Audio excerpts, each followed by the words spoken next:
Hello, my lovely peaches. It's your host, Rach.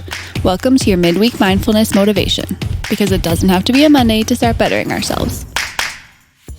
Thank you for tuning in to this week's episode of the Right Now with Rach podcast, where we keep it real and talk about all things self-improvement.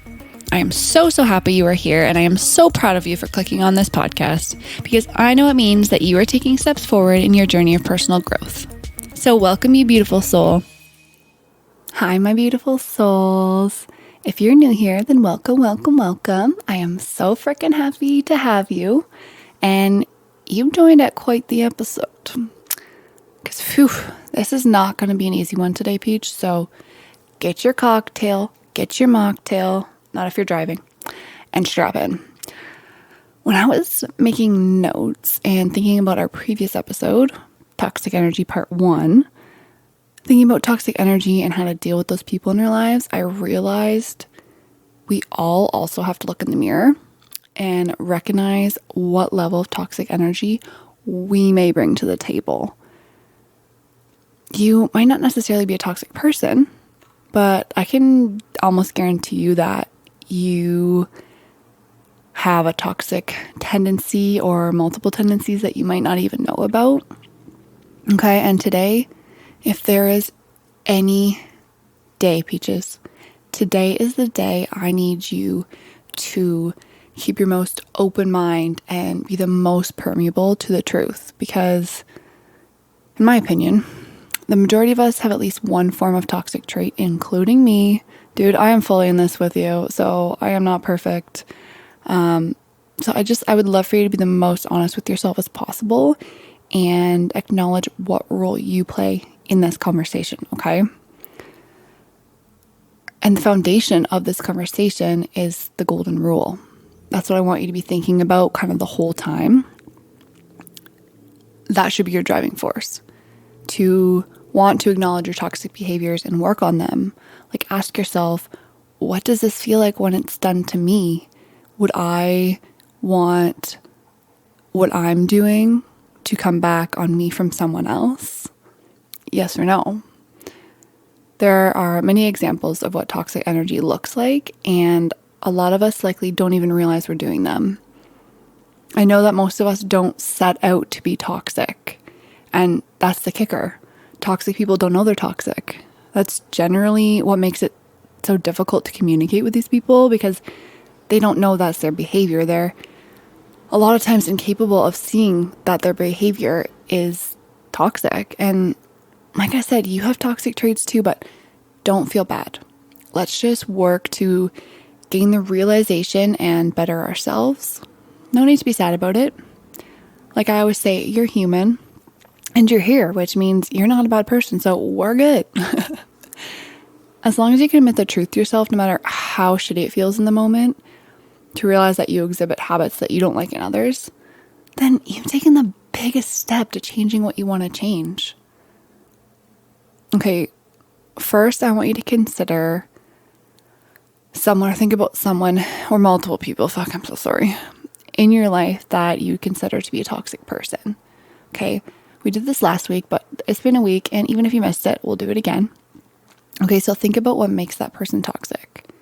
What is it that they do or say that makes you consider them when I ask that question?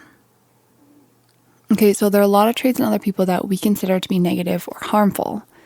I've talked about them before, but I'm going to list them again, and then we're going to go more in depth this week. Okay, so toxic traits can be never apologizing and always blaming someone or something else. Never admitting any wrongdoing. Sorry, I just sucked my teeth. Ew, I hate that noise. Never admitting any wrongdoing.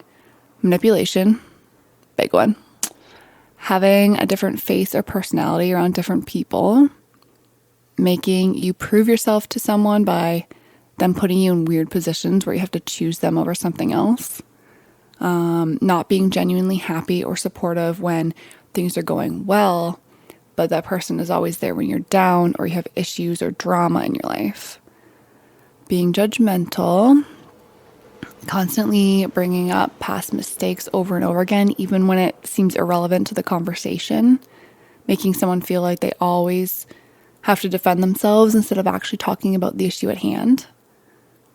Another one, exaggerating anything to make an argument someone can't win.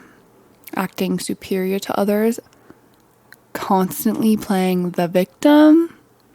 And narcissism or self-centeredness. Yeah, there's quite a few, and there's more out there, but I would say these are the main ones that the majority of us would consider to be toxic behavior. And if you have someone in your life that does these things, you're like, yeah, you're thinking about that person when I bring that up. But we're not talking about them today. We talked about them last week and how to deal with them. Sorry if you heard that truck honking. Rude. So now, this is where we're going to hold up the mirror, okay? So please be kind to yourself as we dive into this.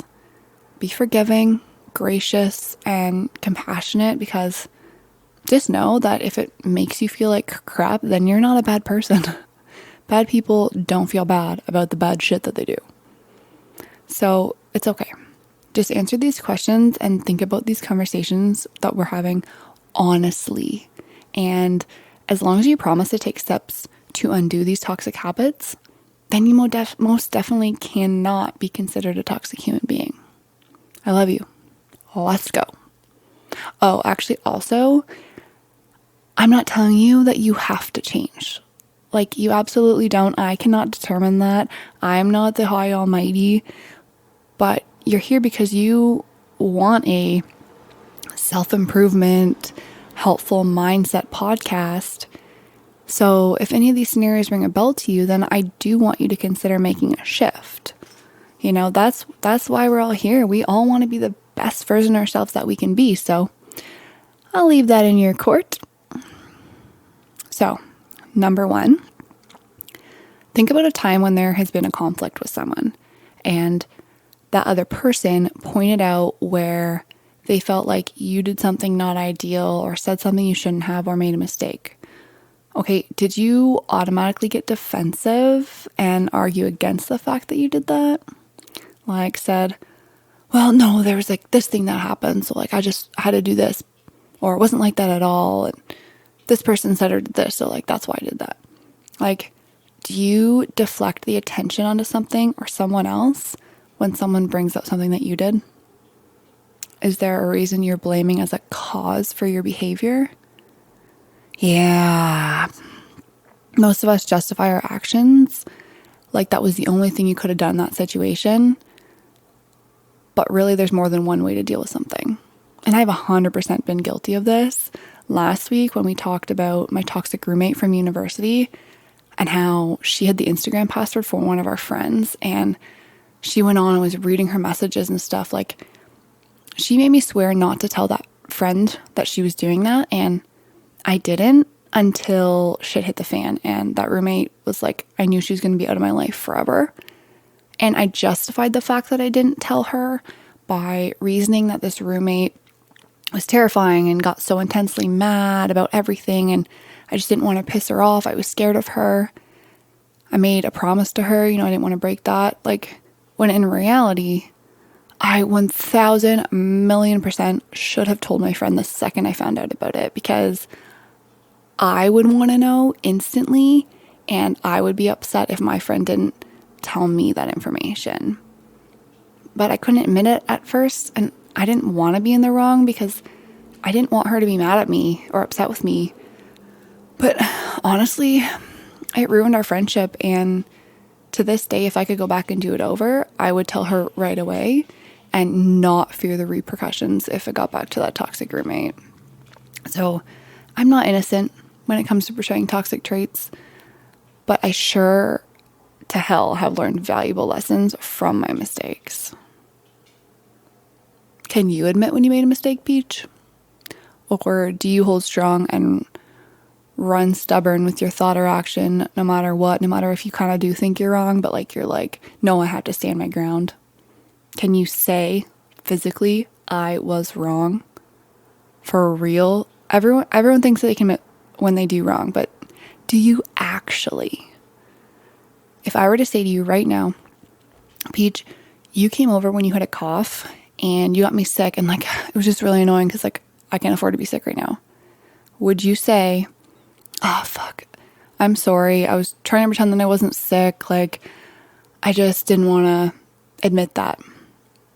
Or would you say, no, you couldn't have got that from me. Like, I didn't even really have a cold. Just a little tickle in my throat or whatever. Be honest. If you're saying yes to any of this, if you're not saying yes to any of this, then amazing. You don't exhibit the specific toxic traits. But if you are saying yes, then that's okay. I still love you, but now you're aware. And now, may I suggest working on being less defensive and remind yourself that it's okay to be wrong and fuck up, make mistakes, do something maybe you shouldn't have.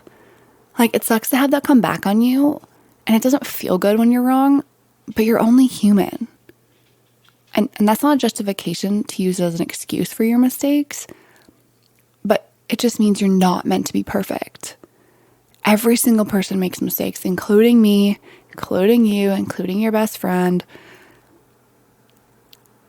And I used to get real defensive about everything. And I didn't like the feeling of being wrong. But now I own that shit most of the time. And I'm like, yeah, I did do that. I'm sorry. Apologizing is not a sign of weakness. It's a sign of strength and self-awareness. The people in your life will love you so much more for being able to have constructive conversations about mistakes or things that they don't like. And they feel like they're being heard and that you care enough to admit it and change it for next time. Like, don't fight them all the time. Please. Okay. Number 2. I'm not going to go through like all freaking 10 or 12 traits I listed above, but I am going to give you the building blocks of asking yourself hard questions about a lot of them, especially the hard ones, so that you can do some inner work on your own too. So number 2, manipulation. This is a hard one because usually when people manipulate situations, they truly believe the narrative they are living. But let's give it a go, okay? Do you intentionally leave out information so the person you're talking to gets a different impression about something than what the full story might give off? Do you maybe exaggerate little things or poke at someone's triggers to get them worked up about another person maybe?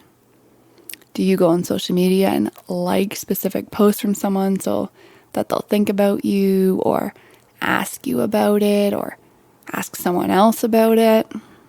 Do you maybe set up a situation so someone would talk to you, put yourself in their line of view, or do a little digging on social media, like I said, so they will talk to you? Those are some forms of manipulation because you're not letting the natural course of things take place. And you're forcing conversations that might not have happened otherwise. And your relationships with people are kind of built off of false advertising. Or maybe their relationship with another person is skewed because of the information that you're feeding them. Maybe you're telling one of your friends only your side of the story and not even just the full side of your story, but only the bad parts about the other person. And maybe you're not telling them the good, or you're leaving out any role that you played in the negativity. So your friend only has certain information, which leads them to a conclusion about somebody that favored your opinion. Like, we all do this to an extent when we vent, of course, but when it's constant and you're only giving off a certain narrative, that's a form of manipulation. Now, there are many others, but I'm hoping you can understand kind of what it means. And the definition of manipulation, it means the exercise of harmful influence over others. Wanting to create an imbalance of power or attacking someone's mental or emotional side to get what you want. If this is something that's resonating with you, like, damn, I might actually manipulate things without even realizing it, then I suggest next time, try to think of the full picture of something. If you're telling a story, either tell the whole story or don't tell it at all. Or when it comes to wanting to do others to do something, like text you, be direct. Don't go all passive aggressive, sliding into their social media notifications or subtweeting. Oh my God, I used to be horrible for that when I was younger. Ew. Like, if you have something to say to someone, just say that to them. Don't be sly about it. Okay. Number 3. This is also a tough one because it involves a lot of complicated emotions. I need you to ask yourself why you don't fully support your friends. How come you don't make the effort to take an interest in the good things that they're doing? Why don't you want them to succeed? Because deep down you don't. Is it because of jealousy maybe? Maybe you feel kind of envious of the position that they're in, or they have things that like you don't have yet in life. Maybe they get more likes on their social media posts than you, and it kind of makes you feel annoyed for some reason. You can't put your finger on it. You know you shouldn't be, and you would never admit it, but it's true. Maybe you don't hit the like button on their more popular posts and support that. Maybe you're there for them when shit's going wrong, aren't you? You want them to talk to you when they're upset about something, when they have drama, when something terrible has happened. Maybe you even get upset when they don't tell you those things. Does any of this sound familiar? If you felt instantly defensive to yourself when I was saying that stuff, you probably do have those exact emotions. You just don't want to admit. You secretly don't want your friend to do well. I need you to figure out why. Dive deep. Ask yourself truly, honestly, why is it that deep down I feel a little bit of joy when my friend fails at something, or is in a fight with like another one of our friends, or is fighting with their partner? Is it because it's those times that they give you the most attention? Is it because it feels good to like be needed in times of turmoil? And when things are going well, you feel like they don't need you as much? I know. I told you this was a tough one, but it's extremely important. I believe there's room for everyone to succeed.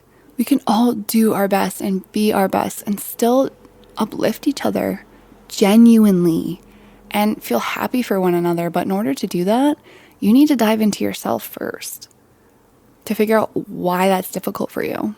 And that's what you need to work on. If it's because you don't feel like you have much going for you, then do something about that. Find your thing. Make goals for yourself. Strive for them. It will give you something in your life to feel good about.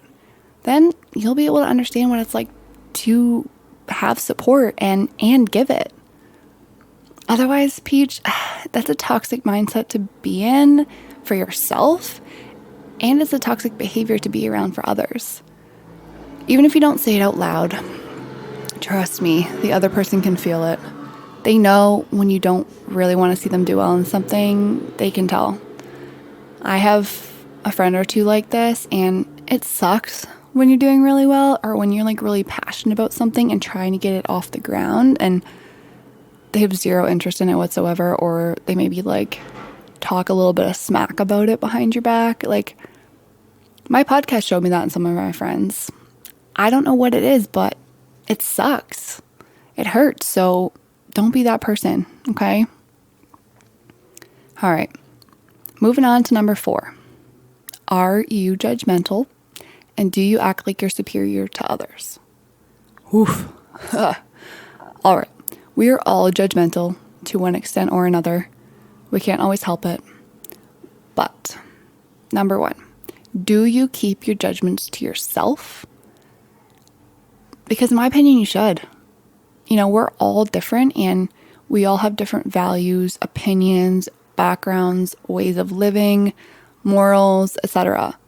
So what seems right to one person may not be right to another, and that's 100% okay. What's not okay is being outright judgmental about everything you disagree with, acting like you're better than them because you don't like something or you do something a different way, and making others feel like shit about it. No, it's okay for you to disagree, just like I said, We all think and act differently, but do so respectfully, okay? Respectfully. Constantly judging everyone is toxic. It makes people around you feel like they can't be themselves, and that's not fair. You want to be able to be yourself around others and not feel like, when you say something, you're being judged, or if you're being silly, then people are like making a face like at you,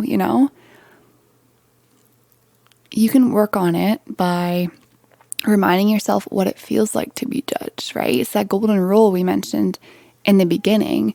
Do unto others as you would want done unto you. Kind of the same concept as karma. You must put out the energy that you want to receive. So if you want people to be judging you and acting like they're better than you, then by all means, continue that judgment of others. But if you don't, work on reining that in. Think about what impacts your judgment will have on others and your relationships to them.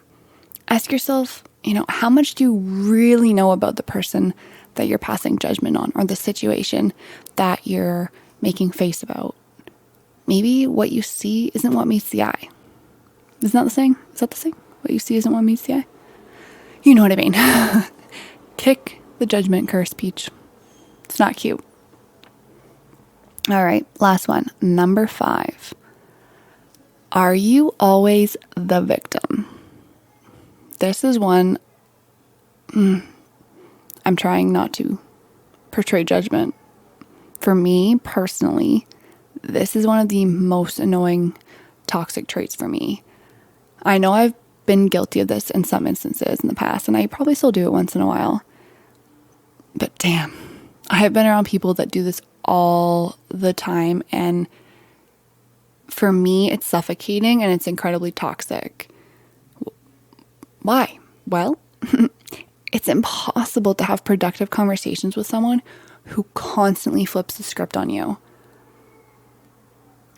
Maybe this is you, Peach. Think about one very simple question. When somebody gives you a hard time about something, points something out that you did that upsets them, or shared their feelings about a situation, do you listen and acknowledge their point of view and have a calm conversation about it? Or do you instantly kind of like throw your hands up in the air and give your sob story and try to gain sympathy, saying things like, oh, I guess I'm just a shitty person then, huh? Everyone hates me. It's always my fault. I'm over here crying now. Thanks a lot. Like, all of a sudden, instead of owning your role and how you made the other person feel, it's now all about you and how you're the victim. Like, we always talk about emotions being valid, and when someone brings something up to you and you get upset about it, that's valid. You're allowed to feel that way. But what you're not allowed to do is dismiss the other person's feelings and put yours above theirs. And that's what playing the victim does. You would be fed up if someone, did the same to you. You shared your emotion or your point of view with them, and they just brushed past it and said, oh, you know what? Of course I'm the problem. I'm a bad person. I'm sorry. I just suck. Okay. That's frustrating. Their emotion is valid and so is yours, but yours is not superior to theirs and theirs is not superior to yours. So it's important to be able to both take that in and have a productive conversation about it. We talked more about that on our episode of perspectives, and if that's something that is resonating with you and you want to dive into, I suggest, go back and listen to that and join the conversation if you're not sure how to get out of it, Peaches, we all have toxic traits to an extent. Nobody's perfect. We all have flaws, but if you're finding that your relationships are suffering, or people are putting boundaries up with you, or not telling you when good or bad things are happening in your life, or you're just noticing a shift in general, maybe it's time to consider whether or not you are the toxic one. But don't forget, the fact that you're even here solidifies, English is so hard sometimes, solidifies the fact that you're not a bad person. There are so many reasons for why we are the way we are, okay? Past traumas, different experiences. So it's not necessarily your fault that you didn't know. Like it's hard to see introspectively sometimes without someone like holding up a mirror or pointing it out or giving you the tools to have those conversations. But now you are responsible for making the changes to yourself that you want to see in others.